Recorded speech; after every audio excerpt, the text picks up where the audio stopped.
नमस्कार दोस्तों। आज मैंने साइंस डे के बारे में एक भाषण देने जा रहा हूं। पहले आप सभी लोगों को हैप्पी साइंस डे। चलो हम भाषण शुरू करते हैं। क्यों हम सिर्फ फरवरी 28 पर हम राष्ट्र साइंस दिन मना रहे?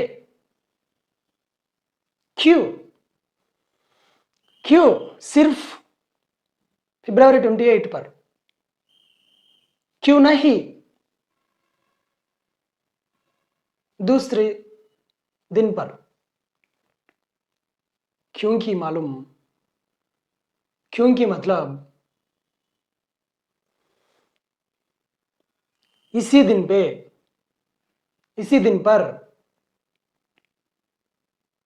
एक बड़ा नोबेल प्राइज विनर, एक बड़ा साइंटिस्ट फ्रॉम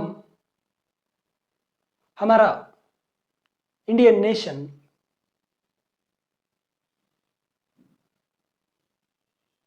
जन्म लिया।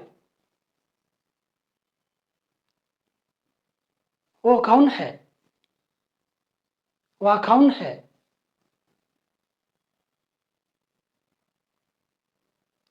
वह है कि सर सीवी रामन जी। सर सीवी रामन जी ने फरवरी 28 पर बर्थ लिया, जन्म लिया। उसने हमारा देश को नोबेल प्राइज लाया। उसकी रिसर्च से, उसकी इनोवेशन से, उसकी रामन इफेक्ट से हमारा देश को नोबेल प्राइज लाया। इसलिए दोस्तों, हम हर साल फरवरी 28 पर नेशनल साइंस डे मना रहे हैं।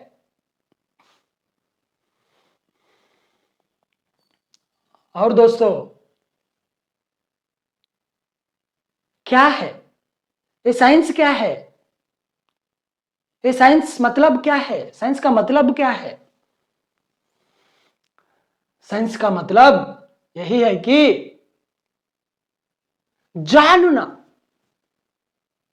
कुछ नया जानना, कुछ नया मालूम करना, कुछ नया पता करना। उसको हम बोलते हैं कि साइंस। और साइंस मतलब और कई मीनिंग्स है, कई अर्थ है। वो है कि डाउट करना, प्रश्न पूछना।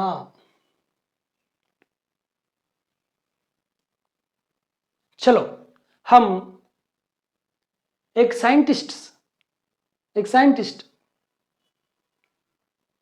लाइफ से एक इंसिडेंट लेकर देख लेंगे, ठीक है? एक TV reporter Nobel prize winner, Nobel laureate के पास आकर पूछते, सर जी आप इतना बड़ा नोबेल प्राइज विनर बना और इतना बड़ा ग्रेटेस्ट बड़ा साइंटिस्ट बना, अब इतना बड़ा ग्रेटेस्ट साइंटिस्ट, इतना बड़ा ग्रेट नोबेल प्राइज विनर कैसे बना, कैसे बने? ऐसा पूछा। तब ये साइंटिस्ट ने बोला, ये सब चीजों के पीछे मेरी मां है। आज मैं इतना बड़ा साइंटिस्ट हूं, आज मैं इतना बड़ा प्राइज नोबेल पकड़ कर रहा हूं, ये सभी चीजों के पीछे मेरी माँ है। तब बहुत क्यूरियोसिटी से, बहुत आश्चर्यवदन से, मुंह से वो टीवी रिपोर्टर ने पूछा, सर जी आप बोल रहे हैं कि मेरी माँ ये सभी चीजों के पीछे है, वो सभी चीजों के पीछे है, कैसे है, क्या आप बोल सकते? तब वो साइंटिस्ट ने बोला, हाँ मैं बोल सकता हूं, क्यों नहीं बोल सकता हूं, बोल सकता हूं। हर दिन पाठशाला से, स्कूल से घर लौटने के बाद मेरी माँ पूछते रहती थी, क्या बेटा आप आज डाउट पूछा स्कूल में, क्या बेटा तुम आज प्रश्न पूछा स्कूल में और क्लासरूम में या क्लासरूम में? ऐसा मेरी माँ पूछती रहती थी मेरे को। इसीलिए आज मैंने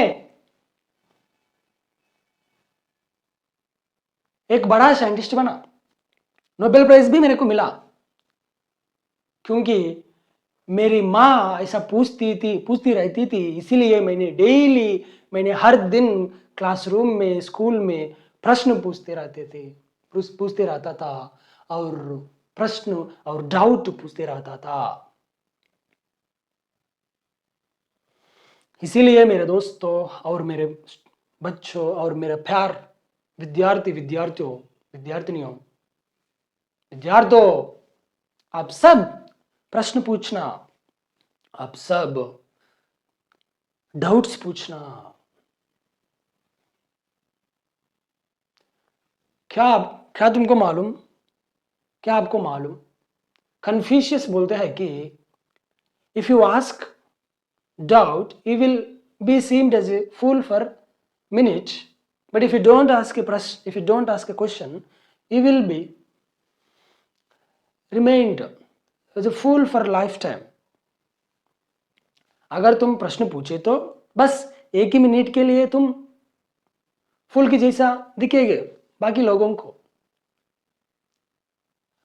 अगर तुम प्रश्न नहीं पूछे तो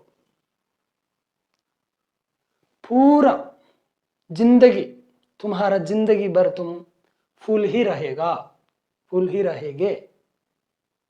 ओके, फूल ही रहेगा। सो इसीलिए प्रश्न पूछना, डाउट्स पूछना जरूरी है। डाउट्स पूछे तो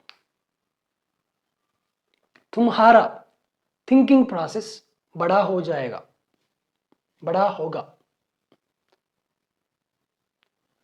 अल्बर्ट आइंस्टीन कहते हैं कि I am genius because I am curious.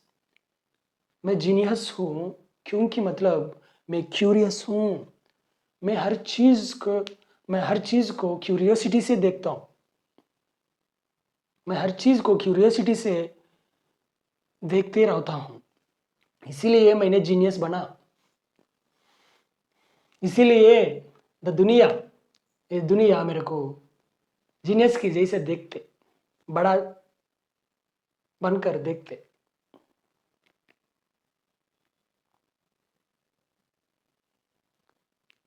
सो क्या होता मालूम, क्यूरियोसिटी से, इफ यू रिमेन क्यूरियस, अगर हम क्यूरियोसिटी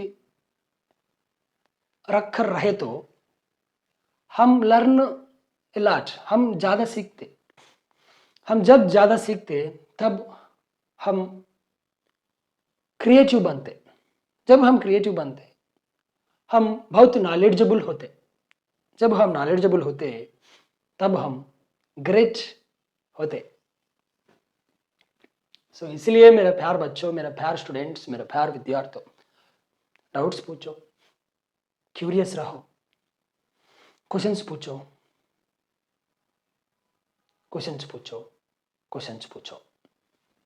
और ये साइंस दिन पर, साइंटिफिक टेम्पर, शास्त्रीय दृक्पथ के बारे में और एटीट्यूड ऑफ इनोवेशन के बारे में बात करना जरूरी है।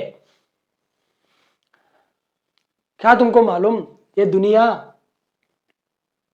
राइट ब्रदर्स को जोकर्स के जैसे देखा। जब राइट ब्रदर्स ने बोले हम फ्लाइट को इन्वेंट करने जा रहे, क्या तुमको मालूम ये दुनिया विलियम हार्वे को एक फूल के जैसे देखा था जब उसने फंक्शन ऑफ द हार्ट और ब्लड सर्कुलेशन के सिस्टम के बारे में बताया था। क्या तुमको मालूम ये दुनिया कोपरनिकस को एंटी सोशल बोला, मेंटली इल बोला जब उसने सन सेंटर्ड थियरी के बारे में बोला, हीलियो सेंटर्ड के थियरी के बारे में बोला। इतना हुआ लोगों के लाइफ में, लेकिन उन साइंटिस्ट्स ने कभी भी स्पिरिट ऑफ साइंटिफिक टेम्पर को नहीं छोड़ा और एटीट्यूड ऑफ इनोवेशन को नहीं छोड़ा। सिर्फ लोगों ने आगे जाते रहे, बस एक प्रिंसिपल को पकड़कर। वो प्रिंसिपल यही है कि लोग पहले तुमको देखकर सुनकर हंसते, लोग बाद में तुमसे लड़ते, तुम्हारा आइडियोम से, तुम्हारा सोचों से लड़ते, लेकिन लोग आखिर तुम ही फॉलो करते, तुमसे फॉलो करते। और दोस्तों, आखिर अगर अब्दुल कलाम ने बाकी लोगों के जैसे सोचे तो आज इंडिया में इंडियन मिसाइल टेक्नोलॉजी नहीं होंगी। और अगर आर्यभट्टा ने बाकी लोगों के जैसे सोचा तो आज पूरा दुनिया जीरो को मिस करते रहेंगे, शून्य नंबर को मिस करते ही रहेंगे। और अगर सर आइजैक न्यूटन ने टेम्प्ट होकर एप्पल को खाया तो आज लॉ ऑफ यूनिवर्सल ग्रेविटेशन नहीं होंगी। सो इसीलिए मेरे प्यार दोस्तों, मेरा प्यार स्टूडेंट्स एंड मेरा प्यार विद्यार्थियों, आप सब सोचो अलग, आप सब नया सोचो, आप सब बड़ा सोचो, आप सब सोचो सोचो सोचो नया। This is it. आज का स्पीच, आज का उपन्यास यही खत्म होते। एंड मैं सोच रहा हूं कि ये स्पीच आपको अच्छा लगा। ओके, अगर आपको ये स्पीच अच्छा लगा तो एक लाइक करो और कमेंट भी दे दो। Thank you so much.